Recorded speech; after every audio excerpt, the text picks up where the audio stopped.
My girlfriend said, "You're being paranoid about nothing," when I questioned her Tuesday coffee meetings. I said I understand. When her Instagram post revealed she was calling another man her study partner at romantic coffee dates, I caught them together and broke up publicly. She called me humiliating while begging for another chance. I, 29 male, need to get this off my chest because what started as an innocent social media discovery turned into uncovering my girlfriend's affair. And honestly, the way everything unfolded still feels surreal. This whole thing started when my girlfriend Madison began acting different about a month ago. Not suspicious exactly, just distracted. She'd started having these Tuesday coffee meetings with study partners for her graduate program. "What are you studying again?" I'd ask. "Group project stuff, marketing research methods, really boring." Madison was getting her MBA, so study groups made sense, but something felt off about the timing. Always Tuesday afternoons, always lasting exactly 2 hours, always at coffee shops in different parts of town. When I suggested meeting her study group, she'd get defensive. "They're very focused. Outside people would be distracting." I could just say hello and leave. "Ryan, you're being paranoid about nothing. It's just school work." Red flag, but I trusted her. We'd been together for 8 months, and she'd never given me serious reason to doubt her. Last Tuesday evening, everything changed. I was scrolling through Instagram before bed when I saw Madison's latest post. A photo of 2 coffee cups on a small table, artistic lighting, very aesthetic. The caption read, "Coffee dates with my brilliant study partner make research so much more enjoyable. MBA Studygrind blessed study partner, singular." But that wasn't what caught my attention, it was the background. The coffee shop looked familiar, really familiar. I zoomed in on the details. Exposed brick walls, vintage pendant lighting, chalkboard menu. I'd seen this place before. Then I recognized it. Grind Coffee, the trendy place downtown with the distinctive Edison bulb fixtures. I'd walked past it hundreds of times but never been inside because it looked too hipster for my taste. But here's what was weird. The photo was clearly taken from across a small table. 2 drinks, intimate angle, warm lighting. This wasn't a group study session photo. This was a coffee date photo. I looked through her recent posts. 3 similar photos over the past month. Same coffee shop, same intimate table setup, same study partner captions, but never any photos of the actual study partner, just drinks, table settings, carefully cropped shots that implied company without showing who. "Madison, nice coffee shop photos lately. That place looks really cozy." She was brushing her teeth, saw me looking at my phone. "Which photos?" "The study group ones." "Grind coffee, right?" Brief pause, too brief for someone who should have been recalling positive memories. "Oh yeah, it's convenient for everyone. Just you and one study partner, or is it a bigger group? Depends on the week, sometimes just a few of us." The photos clearly showed 2 drinks, 2 seats, intimate setup, not a few of us. "What's your study partner's name again?" "Which one? There are several people in our program." "The one you meet on Tuesdays, the brilliant one from your caption." Another pause, longer this time. "Marcus, he's really good with data analysis." Marcus, first time she'd mentioned a specific name. Wednesday morning, I decided to do something I'd never done before. I looked up Marcus on social media. Madison's Instagram showed she followed several classmates. Found Marcus Chen in her following list. Software engineer according to his bio. Tall, brown hair, actually pretty handsome. His recent posts were interesting.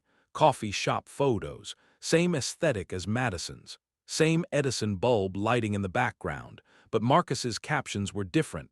"Tuesday motivation with my amazing girlfriend. She makes even the hardest projects feel manageable." Girlfriend. Marcus was posting about coffee dates with his girlfriend on the same days Madison was posting about study sessions with her study partner. At the same coffee shop, with the same intimate table setups. I screenshot everything and spent my lunch break putting pieces together. Madison's Tuesday coffee posts, study partner, research sessions, group project work. Marcus's Tuesday coffee posts, girlfriend, date night, my amazing woman. Same location, same timing, same table arrangements. My girlfriend was Marcus's girlfriend. I felt sick, actually physically sick. 8 months of relationship and she'd been dating someone else for at least a month while posting about it online. but I needed to see this for myself. Thursday afternoon, I drove to grind coffee and parked across the street. If Madison was meeting Marcus there next Tuesday, I'd witness everything firsthand. Tuesday arrived. I called in sick to work and positioned myself with a clear view of the coffee shop entrance. At 1:50 p.m., Madison arrived alone. Through the large windows, I watched her order 2 drinks and claim a small table in the back corner. The same corner featured in all her Instagram photos. At 2:15, Marcus walked in. Madison's entire face transformed when she saw him. Pure joy, excitement, the kind of expression I hadn't seen from her in weeks. They hugged. A long, intimate hug, not colleague behavior, not study partner behavior, couple behavior. I watched them for an hour through the window, hand holding across the table, sharing food, intimate conversation, laughing at inside jokes. At one point, Marcus fed her a piece of pastry and she giggled. This wasn't studying. This was a romantic relationship. I took photos and video through the window. Marcus kissing her hand, Madison playing with his hair, both of them completely absorbed in each other. At 3:30, they left together, walking hand in hand down the street like they owned the world. My girlfriend was living a double life. When Madison got home that evening, acting completely normal, I was waiting with printed screenshots from both Instagram accounts spread across our kitchen table. We need to talk. She saw the social media evidence and froze. Actually froze mid-step, purse still on her shoulder. Ryan, I can explain. Explain how your study partner posts about coffee dates with his girlfriend at the same coffee shop where you meet your study partner. She sat down slowly, looking at the screenshots like they were court evidence. It's not what it looks like. It looks like you and Marcus are dating while you lie to me about study groups. He's confused about our relationship dynamic. We're just friends who study together.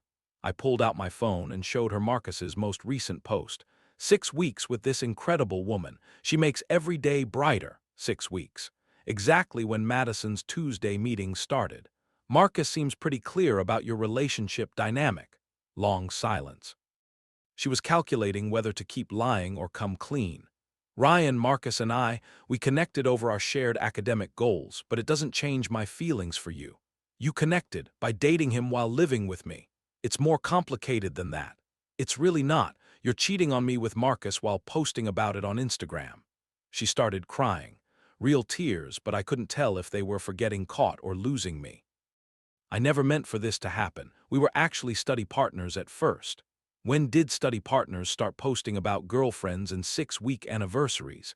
He got the wrong idea about us. The wrong idea, like thinking you're his girlfriend because you act like his girlfriend every Tuesday. I should have corrected him earlier. You should have corrected him. You're both posting romantic content about the same coffee dates. This isn't a misunderstanding. This is a relationship. She tried, grabbing my hands. I choose you, Ryan. I'm choosing you right now. You chose Marcus every Tuesday for 6 weeks. You chose to post romantic content about your dates. You chose to lie to my face every time I asked about study group. I can end things with Marcus, completely. We can work through this. You can end things with Marcus because I caught you. Not because you wanted to end them. Friday morning, Madison packed her essential items and moved to a friend's couch while looking for her own place. But here's where it gets interesting. Update 1. Saturday afternoon, I decided to visit Grind Coffee myself. I'd never actually been inside and curiosity got the better of me. The barista, a friendly woman in her mid-20s, recognized me immediately. You're Madison's boyfriend, right? Ryan, I was surprised she knew my name. How do you know who I am? She talks about you sometimes. I'm Jenny. I work most Tuesday afternoons when she comes in with Marcus. Jenny had been watching Madison's affair unfold for weeks. What exactly has she told you about me? Jenny looked uncomfortable. I probably shouldn't repeat private conversations. Please. I think I have a right to know what my girlfriend tells strangers about our relationship. Well, she mentioned you work a lot and don't understand her academic pressures. She said Marcus gets her ambitions in ways you don't. Academic pressures. Madison had been painting me as an unsupportive boyfriend to justify her affair. Did she tell you Marcus was her study partner? Study partner? Jenny looked confused. No, she always called him her boyfriend. They act like a couple. Very affectionate, always holding hands, sharing drinks. I assumed they'd been together for months. Boyfriend. Madison had been explicitly calling Marcus her boyfriend to strangers while calling him her study partner to me. How long have you been seeing them together? About 6 weeks. Every Tuesday, same table, same routine. They're obviously crazy about each other. 6 weeks of obvious romantic behavior that everyone could see except me. Jenny seemed to realize something was wrong. Are you not? Are you and Madison not? We were together until yesterday. I had no idea about Marcus until I saw their social media posts. Oh my gosh, I'm so sorry. I had no idea she was. I mean, she never mentioned having another boyfriend. Another boyfriend. That's exactly what I was. What was their behavior like specifically? Couple behavior, definitely couple behavior. They'd sit close together, share food, hold hands under the table. Last week I saw them looking at apartment listings on his phone. Apartment listings. They were planning to move in together. Did she ever seem conflicted or guilty? The opposite. She seemed really happy, glowing, the way people look when they're falling in love. Madison had been falling in love with Marcus while maintaining a relationship with me for stability. I ordered a coffee and sat with Jenny during her break. She was funny, perceptive, and had insights about relationships that seemed refreshingly honest after months of Madison's manipulation. I feel terrible that I didn't realize the situation, Jenny said. If I'd known she was deceiving you, I would have said something. You couldn't have known. She's apparently very good at compartmentalizing her lies. Want to grab dinner sometime? I asked as I was leaving. I promise I'm not rebounding or using you to get revenge on my ex. I'm just interested in getting to know someone who values honesty. I thought you'd never ask, she smiled. Our first date was Sunday night. Dinner at a small Italian place, then dessert at a different coffee shop to avoid workplace awkwardness. Jenny was everything Madison wasn't: direct, honest, emotionally available. I've been hoping you'd stop by the coffee shop for weeks, she admitted. Madison always made you sound terrible, but I had a feeling she wasn't being truthful. What gave you that impression? She'd complain about you not supporting her dreams, but then Marcus would say things like, "My girlfriend's boyfriend doesn't appreciate her ambition." It was weird hearing someone talk about their boyfriend's other boyfriend so casually. Monday morning, Madison showed up at my apartment unannounced. "We need to talk," she said, pushing past me into the living room. "We talked Friday. You moved out. We're done." I ended things with Marcus. Completely, I chose you. You ended things with Marcus after getting caught. That's not the same as choosing me. I made a mistake. People make mistakes in relationships. People make mistakes.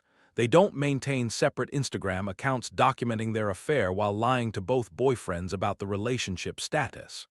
She noticed Jenny's coffee cup on my kitchen counter, a different logo than the usual chain stores. "Are you seeing someone already?" "I'm talking to someone, yes." "Who?" "The barista from Grind Coffee, the one who watched you and Marcus play house every Tuesday." Her face went through several emotions quickly: shock, anger, betrayal, hurt. "You're dating her, the girl who was spying on my study sessions." "Jenny wasn't spying. She was working while you and Marcus had romantic coffee dates that you posted about online." "This is revenge dating. You're using her to hurt me." "I'm dating her because she doesn't maintain secret relationships while lying about her Tuesday activities." Madison tried a different approach, got tearful. "Ryan, we had something special, 8 months of building a life together. Are you really going to throw that away for some random barista?" "I'm throwing it away for someone who spent 6 weeks building a secret life with another man while documenting it on social media. She doesn't know you like I do. She knows I exist. Marcus didn't even know I existed until he saw me tagged in your older posts. I never tagged you in anything recently." "Exactly. You stopped acknowledging our relationship online the moment you started dating Marcus." She had no response to that. Tuesday morning, Madison tried a different strategy. She showed up at Grind Coffee during Jenny's shift. I wasn't there, but Jenny told me about it later. "She ordered a caramel macchiato and asked to speak with me privately," Jenny said. "What did she want?" "To convince me that you're rebounding and using me to hurt her, that you're not over the relationship and I'm just a revenge fantasy." "What did you tell her?" "That you seem pretty over someone who maintains secret boyfriends while posting about it online. and that her opinion about our relationship matters exactly as much as her opinion about coffee preferences not at all. Madison kept trying for 2 weeks. Texts about missing me, calls about wanting to work things out, showing up places she knew I'd be. But I was done, completely done. Jenny and I were taking things slow, but we clicked in ways Madison and I never had. She was direct about her feelings, honest about her schedule, included me in her actual daily life instead of compartmentalizing me into convenient time slots. "It's refreshing," I told Jenny during one of our dates, "to date someone whose Tuesday activities don't require social media investigation to understand." She laughed. "Such a low bar. Doesn't maintain secret relationships while posting about them online. You'd be surprised how many people can't clear that bar." Update 2. This will probably be my final update because everything resolved perfectly. Madison made one final attempt to win me back. She planned this elaborate gesture at Grind Coffee where everything started. Jenny texted me, "Your ex is here with flowers and a speech prepared. Might want to avoid this location today." Instead of avoiding it, I decided to end this once and for all. I walked into Grind Coffee to find Madison sitting at the same table where she'd had dates with Marcus, surrounded by a dozen roses, handwritten letter, and what looked like a PowerPoint presentation on her laptop. "Ryan, perfect timing. I wanted to show you something." She'd created a slideshow about our relationship, our journey together, our potential future, including analysis of her communication mistakes and action plans for rebuilding trust. "Madison, stop. Just listen. I've identified what went wrong and developed solutions for moving forward." Solutions. She'd turned reconciliation into a business presentation. "The problem wasn't communication. The problem was you dating Marcus while lying to me about it. I've ended that completely. Marcus understands that it was a mistake." "Marcus understands? What did you tell him about me?" "That you're my primary relationship and he was a temporary confusion." "So you lied to him too, told him he was your boyfriend while telling me he was your study partner." "I was confused about my feelings." "You weren't confused. You were collecting boyfriends while lying to all of us about the others." Jenny was working behind the counter, trying not to watch the drama unfold. Other customers were definitely watching. People grow and change. People who grow and change don't create PowerPoint presentations to convince their exes to ignore documented evidence of systematic deception. She started crying, public tears in front of the entire coffee shop. "You're humiliating me." "I'm responding to a public presentation you decided to give in the coffee shop where you had an affair. If you're humiliated, it's because your behavior was humiliating." "Are you really choosing her over me?" "I'm choosing transparency over compartmentalization. Jenny just happens to be the transparent one." Madison packed up her flowers and presentation, glared at Jenny behind the counter, and left. I ordered a coffee and sat with Jenny during her break. "That was intense," she said. "That was closure. Are you sure you're over her?" "I'm sure I'm over dating people who post about their secret relationships on Instagram. Jenny and I have been together 4 months now. She's met my family, I've met hers. We have normal relationship problems like disagreeing about movies or whose turn it is to buy groceries. No secret Tuesday meetings. No compartmentalized social media accounts. No affairs disguised as academic collaboration." Madison graduated and moved back to her hometown, heard through mutual friends that she and Marcus didn't work out either. Apparently, she was still trying to reconcile with me while maintaining their relationship, and he didn't appreciate being called a temporary confusion. Funny how that works. Looking back, the red flags were obvious. The secretive Tuesday meetings, the inability to provide details about her study group, the defensive reaction when I asked simple questions, the sudden change in social media posting patterns. But the most revealing thing was the Instagram evidence. Madison was so compartmentalized in her deception that she was essentially maintaining 2 separate online personas for her 2 separate relationships. I learned that social media can reveal truth even when people think they're being careful. Madison thought she was keeping her relationships separate, but she was actually documenting her deception for anyone who cared to look. Jenny helped me understand that healthy relationships don't require detective work. When someone is genuinely committed to you, their social media makes sense. their stories are consistent, and their attention feels focused rather than divided. Also learned that sometimes the most important people in our lives are the ones who witness our reality from the outside. Jenny saw Madison's true behavior every Tuesday while I was being fed lies about study groups. The barista who witnessed my girlfriend's affair became the woman who showed me what honest communication looks like in relationships. Sometimes the truth is hiding in plain sight on social media, you just have to know where to look. Have you ever discovered a partner's cheating through social media? What's the most obvious lie someone told you about their whereabouts? Share below, and if you want more stories about social media revealing relationship deception, hit that subscribe button. What would you do if you found evidence of your partner's affair on Instagram? How carefully do you monitor your partner's social media activity? Let me know in the comments.